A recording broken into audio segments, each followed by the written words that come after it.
Здравейте, приятели, и добре дошли в новото ми видео. Днес идва ред на една вековна традиция на българите и това е трошията.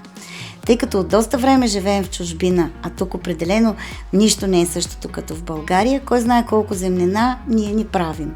Но има неща, които винаги присъстват на нашата трапеза в зимните дни и никога няма да прекъснем традицията, и това са киселото зеле и трошиите. Сега ще споделя с вас една бърза трошия, която ни е любима на цялото семейство. Правим си я доста често през зимата, а и не само. Става за минути, а зеленчуците целогодишно може да си ги намерите по магазините. Тази рецепта ми я даде преди много години моята кума. И ние така сме си я и кръстили – трошията на Ванчето. И понеже в момента, когато снимам това видео, моите кумове ни гостуват, помолих Ваня да я направи. А аз съм само оператор и гласът зад кадър. Трошийката става много бързо и можете да си я хапвате след около 2-3 часа. Колко пъти ни е спасявала, когато на вратата дойдат неочаквано гости или се събираме голяма компания и се притесняваш дали ще стигнат салатите. Хубавото е, че няма нужда да се вари, да се затварят буркани, много е бърза. Тя се прави в малко количество и се изяжда за няколко дни. Ами, да започваме!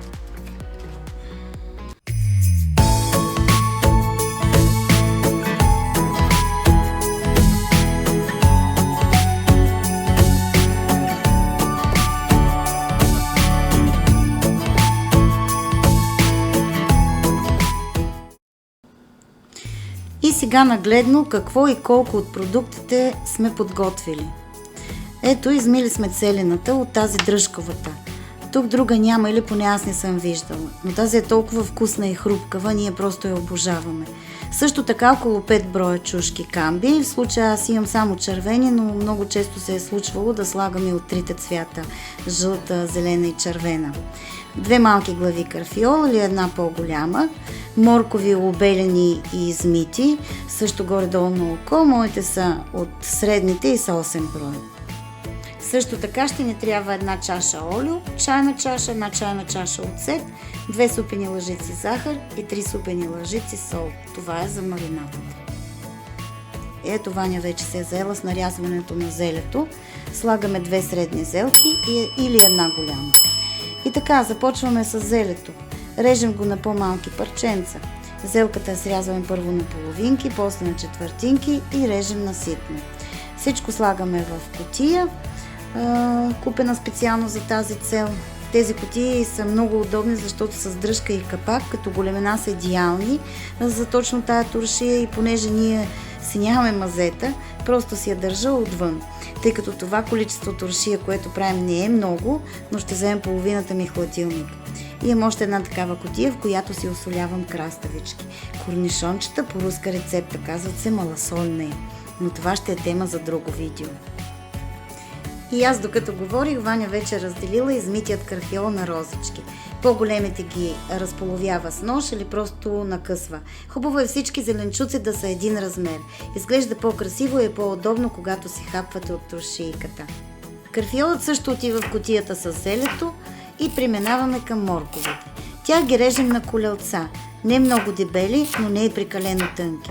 Ако вашите моркове са много големи и дебели, разделете моркова на 2 и нарежете на полукръгчета.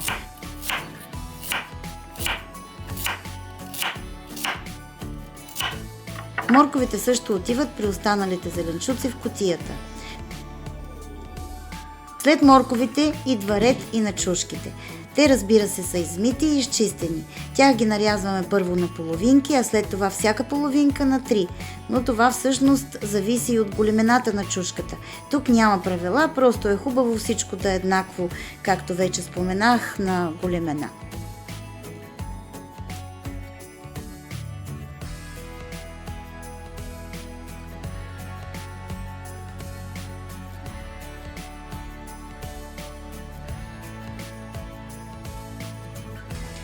Слагам чушките при останалите зеленчуци и идва ред на последният, но поне за мен най-вкусният от всички други.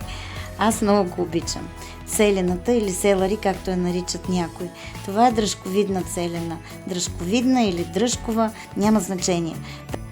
Разделяме целената на стебелца и всяко нарязваме на парченца, големината на които да е като на чушките.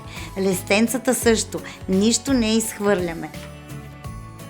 Тази целена е идеална за свежа консумация в салати и както в случая в туршии.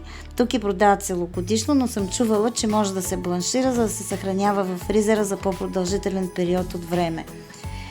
Специфичният вкус на стъблата е много популярен в средиземноморските страни. Италианците, например, приготвили доматеният сок за пастата си именно с парченца ситно нарязано селери. Коренчето, по-точно дупето на селерито, го отрязвам и го слагам в чашка с вода. След около седмица-две имам листа от селена, за да приготвя нещо вкусно. Накрая на това видео задължително ще ви го покажа. А ако случайно забравя, в някои от другите видеа. И така, зеленчуците са нарязани, сега да си направим маринатата, с която ще ги залеем. Сложили сме тенджерка на котлона и в нея изляхме 1 чайна чаша олио и 1 чайна чаша оцет. Добавихме 3 супени лъжици сол.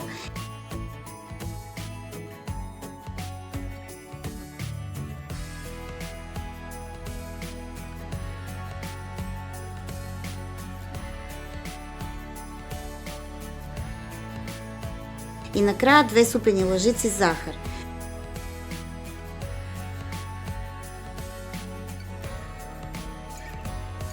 Разбъркваме добре сместа и оставяме да кипне. След като кипне, засичаме 5 минути, в които тази смес трябва да ври. Това се прави, за да не е сурово олиото, предполагам, а и така казва Ваня.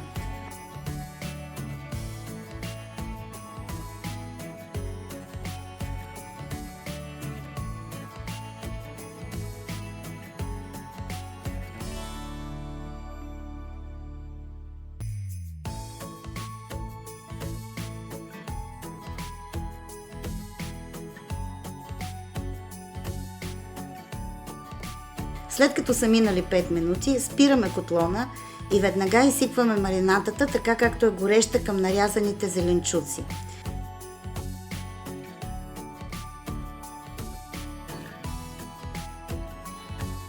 Разбъркваме добре. Вижте, те веднага се напояват и не са вече сухи. След като разбъркаме много добре, затваряме с капак и оставаме за 2 часа на топло. За тези 2 часа можете да приготвите нещо вкусно, да наредите масата и да сложите ракийката. Няма такава вкуснотия. Хем са пресни зеленчуци, всичките витамини в тях, тъй като не са минали никаква термична обработка. Хем на вкус си е като истинска туршийка, хрупкава и вкусна. След като са минали 2 часа и вие вече сте си сложили тази витаминозна бомба на масата, спокойно можете да я изкарате навън на студено или да я сложите в хладилника, ако и намерите място. На следващия ден ще е още по-сочна и по-вкусна. А от нас на здраве и с тази наздравица смятам да приключа днешното видео. Благодаря ви, че бяхте с нас. До нови срещи, приятели, и до следващата седмица. Чао, чао! Бон апетит!